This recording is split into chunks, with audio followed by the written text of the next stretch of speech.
Para não ficar nas minhas palavras, Mateus capítulo 19,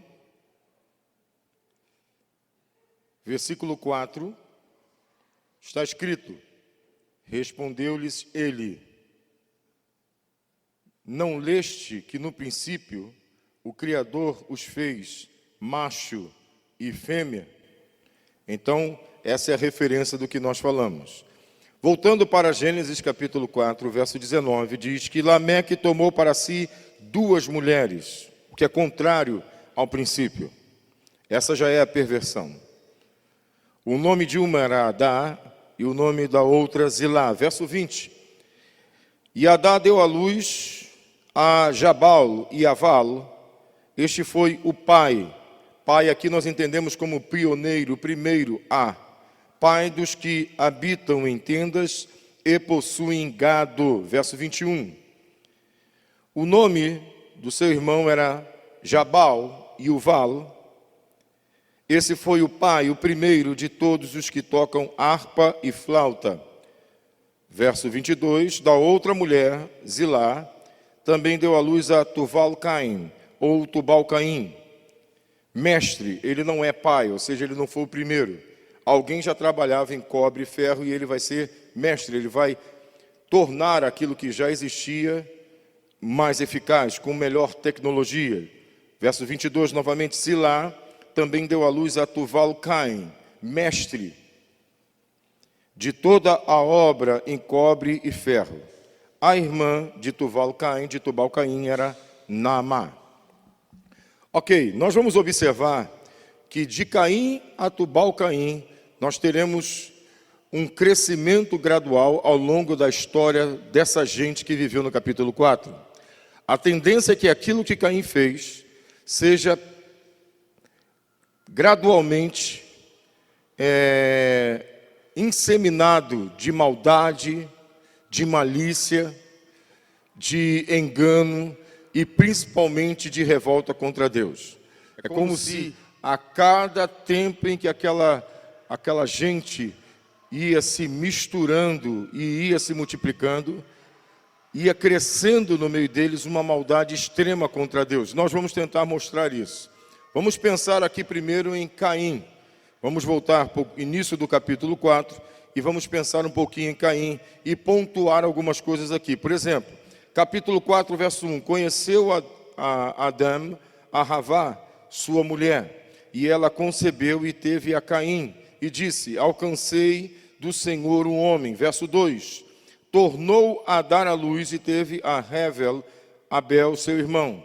Abel foi pastor de ovelhas e Caim foi lavrador da terra. Então, o primeiro ponto que nós sempre deixamos muito claro é o contexto em que esse rapaz é gerado, porque isso vai refletir diretamente na sua vida, como falamos no vídeo anterior. Então, o que nós queremos lembrar? É que eles, os dois, são apresentados como os 2 primeiros filhos após a promessa. A promessa em Gênesis 3,15, falado por Deus ao adversário, diz o seguinte: e porei inimizade entre ti e a mulher, e entre a semente, o descendente da mulher e a tua descendência. O descendente da mulher te ferirá a cabeça, e tu, Satã, lhe ferirás o calcanhar. A palavra foi de Deus para o adversário, mas o casal ouviu. E o que o casal deduziu é que eles seriam os pais desse que esmagaria a cabeça de Satã. Ou seja, Adão havia sido deposto da sua função, e o próximo filho após a promessa é aquele que na mente dele seria aquele que traria de volta o governo para a família de Adão. Então, não importam quantos filhos eles tinham tido antes, a importância agora é de quem será o próximo filho. Deus não havia dito que seria do jeito que eles pensavam, eles distorceram, porque Deus falou da semente da mulher, não da semente do homem. Ou seja, da semente da mulher significa que Deus somente se utilizaria do óvulo feminino, sem a necessidade de relação sexual. Deus abre mão da relação sexual e fala de um nascimento semelhante ao de Adão. Quando Adão foi formado, Deus não precisou de uma relação sexual para trazê-lo à vida. Da mesma maneira, esse novo Adão não precisará ser fruto de uma relação sexual homem-mulher. Assim como Deus formou o primeiro homem do pó da terra, foi Deus quem fez, assim também Deus promete dar um corpo a um homem que vai esmagar a cabeça da serpente. Longe de ser Caim, esse absurdo aconteceu já na cabeça do casal que já está caído. Esse absurdo nasce na mente do casal que já está caído, do verbo hebraico nafal, que é cair. Preste atenção nesse verbo. Eles estão caídos e eles sim interpretam as escrituras, o que Deus fala, a revelia. Deus fala uma coisa, eles ouvem outra e expressam o que eles chamam de sua verdade. Na verdade do casal, Havá, Eva, seria a mulher que geraria aquele que esmagaria a cabeça da serpente. Um absurdo.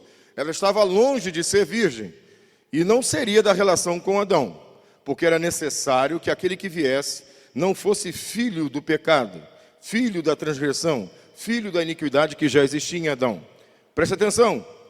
Quando Caim é gerado, mesmo que isso seja uma falácia, quem vive ao seu redor pensa que ele é aquele que vai esmagar a cabeça da serpente. Isso trabalha na mente dele a ideia de que ele será aquele que vai ser o responsável, o substituto de Adão. E o rapaz que nasce logo depois dele é chamado em hebraico de vaidade, vão. É a palavra para uma coisa inútil, hevel. O texto diz que Adão e sua mulher se uniram sexualmente e nasceu Caim. E quando Caim nasceu, Havá expressou algo. Ela falou, adquiriu o varão que Deus prometeu. Adquiriu o varão que o Senhor prometeu. Quando Hevel nasce, ela não fala absolutamente nada. Como se de fato o rapaz que nasceu logo depois não tivesse nenhuma importância. O que nos faz entender que eram gêmeos.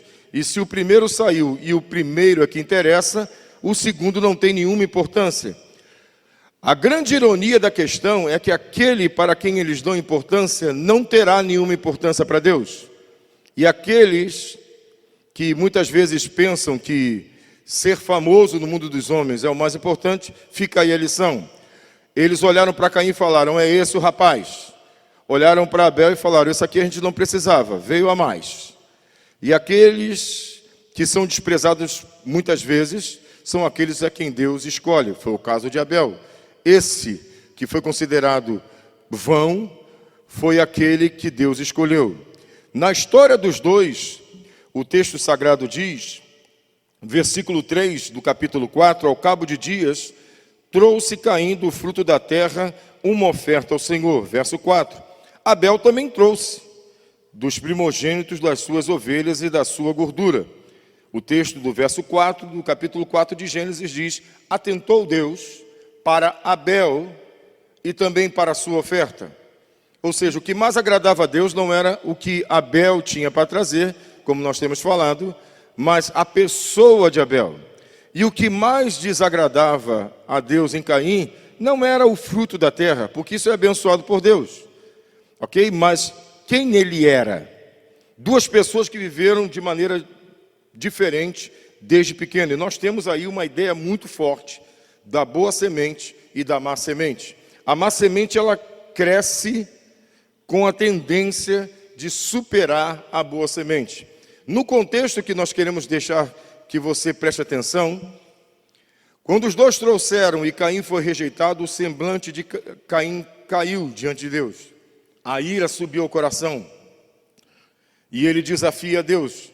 E preste atenção, entender Caim e entender o Tubal Caim vai nos ajudar a entender muito essa sociedade que cresce em revolta contra Deus, em rebelião contra Deus.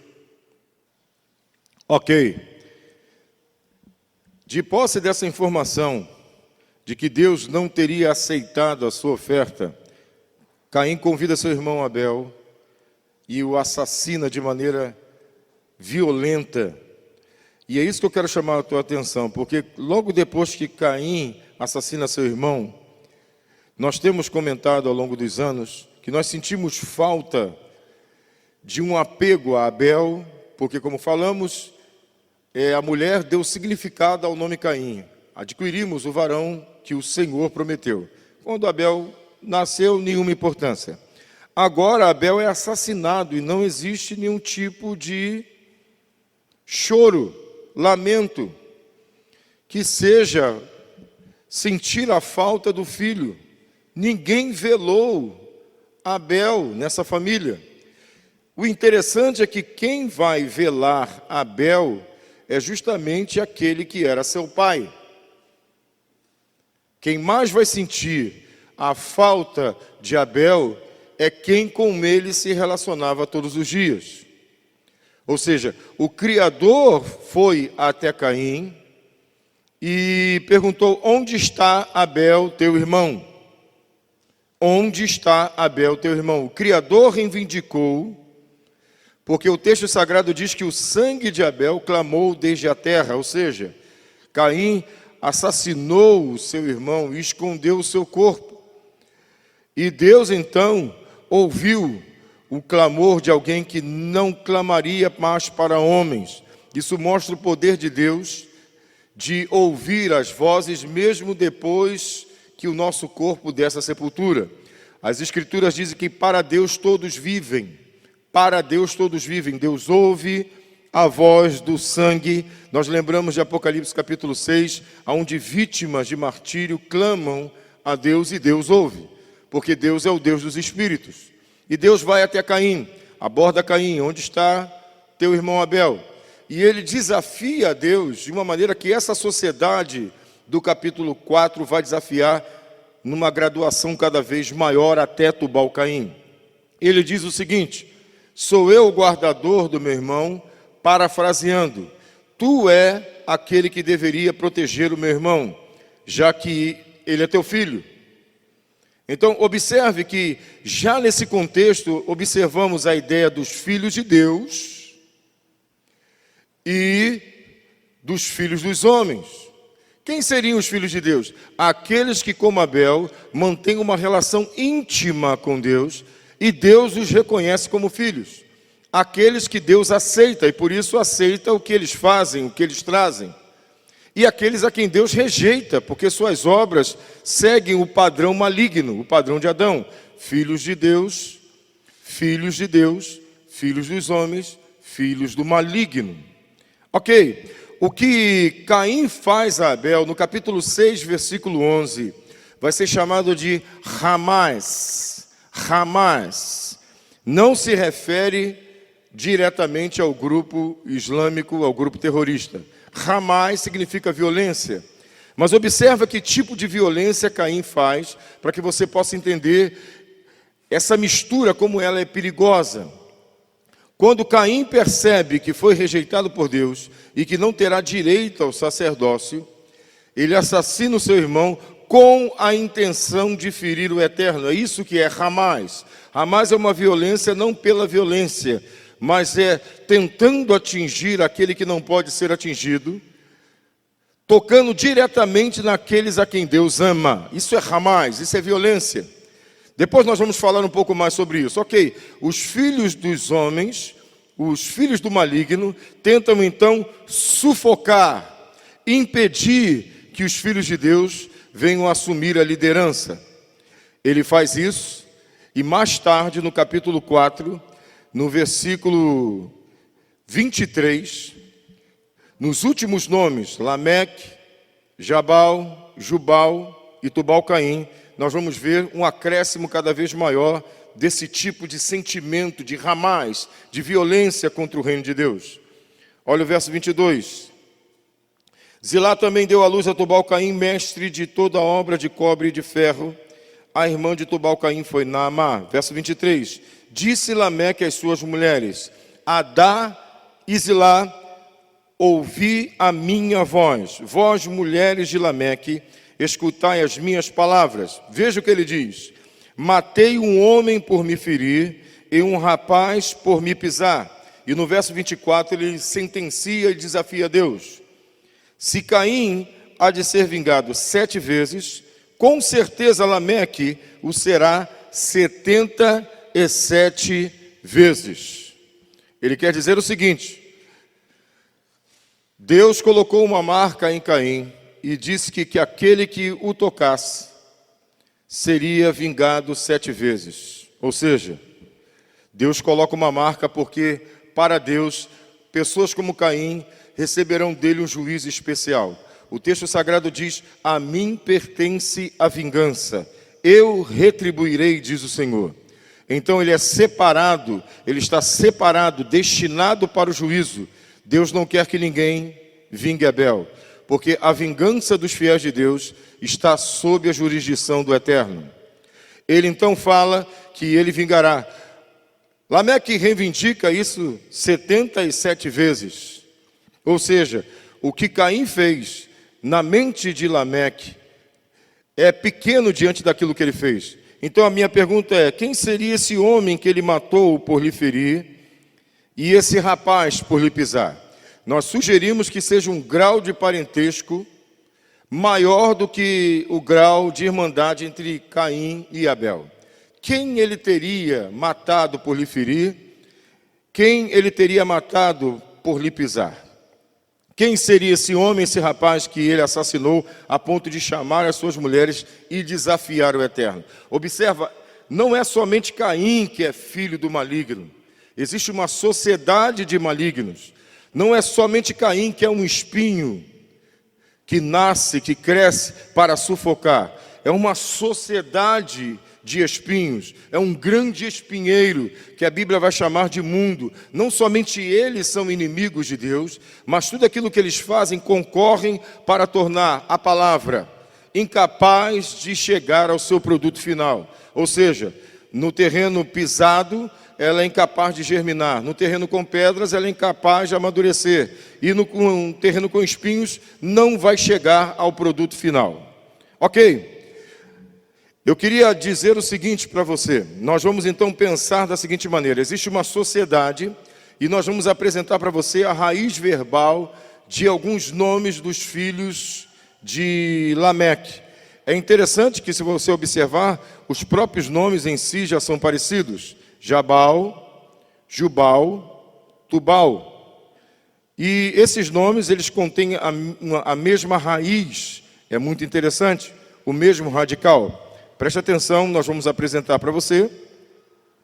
São 3 nomes, mas uma só raiz verbal em hebraico. Então nós temos Yaval, que é Jabal. E esse foi pai dos que habitam em tendas e possuem gado. Gênesis capítulo 4, verso 20. Preste atenção, ele é pai. Depois nós temos Jubal e Uval. O nome do seu irmão era Jubal. Este foi o pai de todos os que tocam harpa e flauta, a música, o entretenimento. Depois nós temos Tubal-Caim. Zilá, por sua vez, deu à luz a Tubal-Caim, artífice, mestre de todo instrumento cortante de bronze e de ferro. Ok, presta atenção nesse quadro. Os nomes são muito semelhantes. E em hebraico, as 3 palavras têm o mesmo radical. Yaval. Yaval é o radical dos 3 nomes. Não existe coincidência. Yaval, Yuval, Tuval. Yaval, Yuval, Tuval. São 3 nomes com o mesmo radical. E as 3 raízes têm o mesmo significado. Ou seja, conduzir. Se nós pensarmos em cada um deles como condutores, nós vamos chegar a uma conclusão muito interessante. Cada um deles conduz a sociedade à sua volta em um caminho. Jabal é aquele que conduz ao acúmulo de bens. Jubal é aquele que conduz ao entretenimento como fuga. E Tubal-Caim é aquele que conduz ao recurso de armas para a defesa e para a guerra. Esse quadro que nós montamos aqui para você mostra que quando Lameque gerou, ele já gerou com a ideia de que seus filhos pudessem conduzir a sociedade à sua volta. Esses homens não eram homens comuns, eram homens que tinham ambições. Isso é interessante, porque isso acontece em Gênesis. E o Mestre Jesus, nas 7 parábolas, ele vai revelar que isso também vai acontecer na história, no ciclo da sua igreja. Depois nós vamos meditar. Então preste atenção, porque Jabal, Jubal e Tubal, Caim são contemporâneos de Enoque, aquele que foi arrebatado no capítulo 5. São contemporâneos de Metusalém, são contemporâneos também de Noé. Isso é interessante. Todos eles são contemporâneos, viveram no mesmo período. Ou seja, o que teria ocasionado o dilúvio? O que teria produzido o dilúvio? O que teria feito com que o dilúvio se tornasse algo inevitável? Vamos lembrar, Levítico 19:19. Deus proíbe que seja semeado no campo 2 espécies de semente. A principal razão de o dilúvio ter acontecido é a ação de Deus, a intervenção de Deus, para evitar a mistura das sementes. Ou seja, preste atenção em Jabal, Jubal e Tubal, Caim, cada um deles numa área em que mais tarde, no mundo greco-romano e até no mundo de hoje, em áreas que são muito sensuais. Por isso nós lembramos do Mestre Jesus falando dos cuidados, da fascinação, das ambições. Ele fala que essas coisas concorrem contra a palavra e a sufocam. Então nós ficamos preocupados não somente com a sociedade de Caim, com a sociedade dos espinhos lá atrás, mas com aquilo que ao longo da história, nesses quase 6.000 anos, vem acontecendo inclusive hoje. Porque eles viveram em Nod. Nod é uma terra que em hebraico significa a terra daqueles que não têm destino, daqueles que não têm confiança em onde chegarão, daqueles que balançam de um lado para o outro, porque não tem destino. Terra de Nod. Nod é a terra do errante, daquele que não tem um sentido pleno. A sensação daquele que habita em Nod é de que as coisas podem acontecer a qualquer momento com elas. Não existe segurança em quem mora em Nod. Caim foi o primeiro fundador de uma cidade. Ele fugiu da presença de Deus, foi banido da presença de Deus para o Oriente. E lá ele fundou uma cidade. E qual é a razão dessa cidade existir? Bom, Deus não está mais com ele. Ele pratica violência contra Deus, atingindo a quem Deus ama. E agora ele precisa de uma sociedade que venha de todas as formas suprir a ausência desse Deus. Então, seus filhos, Jabal, com um acúmulo de bens, seu filho Jubal, com entretenimento, e seu filho Tubal, Caim, com instrumentos de guerra, lhe dão a segurança necessária na mente dele para não precisar de Deus. É uma sociedade fundada sob a premissa de suprir a ausência de Deus, porque nós fomos criados para depender do Eterno. E a sociedade de Caim, ela quer provar que não é necessário que Deus esteja em nosso meio para que sejamos felizes. Porque eu posso conquistar, eu posso ter, possuir, apesar de não ser. Caso eu esteja triste, eu posso me drogar, me embriagar, fugir da realidade, para poder de alguma maneira provar que eu não preciso de Deus para ser feliz, para ser alegre. E caso eu precise de segurança, ou caso eu precise conquistar, eu posso recorrer às armas, e não à oração ou depender de Deus. É um mundo onde a independência de Deus é pregada. Ok, é nesse contexto que o dilúvio ocorre. Esse é o capítulo 6 de Gênesis. Interessante, o capítulo 6 ele fala assim, no capítulo 6, verso 1. Como os homens começaram a multiplicar-se sobre a terra, e lhes nasceram filhas. Isso é interessante. Quando ele fala dos homens, nós que já prestamos atenção em quem são os filhos dos homens, que aqui são os filhos do maligno para Jesus, quem são os filhos de Deus, que são a boa semente para Jesus, ele fala, como os homens começaram a se multiplicar, e ele fala de maneira precisa dos homens do capítulo 4, e lhes nasceram filhas, e observa que no capítulo 4, surge o nome de uma menina. É a irmã de Tubal-Caim, no versículo 22. O nome dela é Naamá. Naamá. Isso é interessante. No capítulo 5 não surge o nome de nenhuma mulher. No capítulo 4 são 10 nomes e esse acréscimo do nome dessa jovem chamada Naamá. O capítulo 6 começa dizendo que começaram a surgir mulheres. E é interessante porque a palavra Naamá significa encantadora. Existia algo de muito forte, de muito sensual na jovem Naamá. E como cada um dos seus irmãos representa uma influência, algo que conduzem à sociedade do tempo, nós podemos dizer que Naamá também representa uma influência nesse tempo.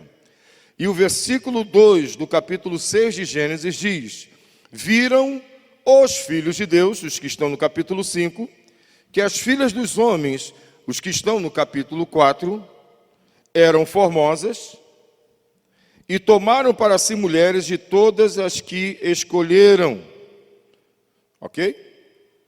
Então, em cima desse raciocínio, somente fazendo a leitura pela ótica de Jesus, nós já sabemos quem são os filhos de Deus, quem são os filhos do maligno. Aqui também vamos saber quem são os filhos de Deus e quem seriam as filhas dos homens. Muito fácil de discernir. Eu gostaria que você pudesse pensar por você mesmo, que você mesmo pudesse comparar, fazer toda essa comparação, trazer a lembrança que nós temos mostrado aqui, essas duas genealogias, comparar com calma, sem pressa, e você vai observar que nós não estamos inventando absolutamente nada. Coloque em paralelo as duas genealogias e pense no capítulo 6 como sendo o resultado dessa história. O capítulo 6 é o fechamento dessa história. Então, a nossa pergunta é: teriam os anjos deitado com mulheres e gerado gigantes? Teriam os anjos de Deus deitado com mulheres e gerado gigantes? Ou seja, aonde nesse contexto que estamos estudando nessa manhã, existem anjos? E por que nesse contexto todo que estamos traçando aqui, os anjos seriam importantes? Os filhos de Deus nesse contexto seriam os anjos?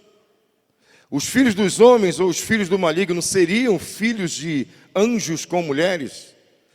Não seria absurdo nós pensarmos e criarmos fantasias em algo tão literal como é o capítulo 4 e 5 de Gênesis? Outra coisa, o mestre Jesus, que faz o paralelo nas parábolas de Mateus 13, estava pensando nesse tipo de relação? Em Mateus 19, como nós citamos, não foi assim no princípio, Jesus estava pensando nesse tipo de relação? O próprio Jesus não falou que nós seremos como os anjos? Ou seja, não se casam e nem se dão em casamento. Depois, mais à frente, nós continuaremos pensando nesse raciocínio. Nós queremos somente deixar com você, nessa manhã, esse raciocínio. Preste atenção, porque a sociedade dos espinhos, a sociedade de Caim, começou lá atrás, mas ela vai passar por toda a história da igreja de Jesus. Isso é muito triste. O que nós temos para falar para você não é muito bom. A leitura que o mestre Jesus faz da história da sua igreja, desde semeador até rede, é muito honesta e muito chocante. A primeira vez que eu tive a oportunidade de meditar, eu fiquei extremamente chocado com a clareza, com a verdade de Jesus. Ele não mente. E ele vai falar da corrupção de homens dentro da sua igreja, exatamente como ocorreu a corrupção nos dias de Adão, de Caim e de toda a sua dinastia. E ele vai chegar no dilúvio lá atrás, e ele vai chegar num juízo que está para acontecer na nossa geração.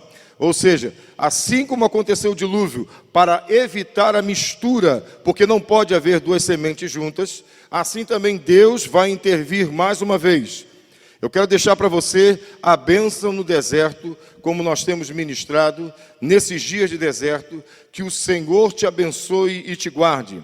Que o Senhor faça resplandecer o seu rosto sobre ti e tenha misericórdia de ti. Que o Senhor sobre ti levante o seu rosto e te dê shalom.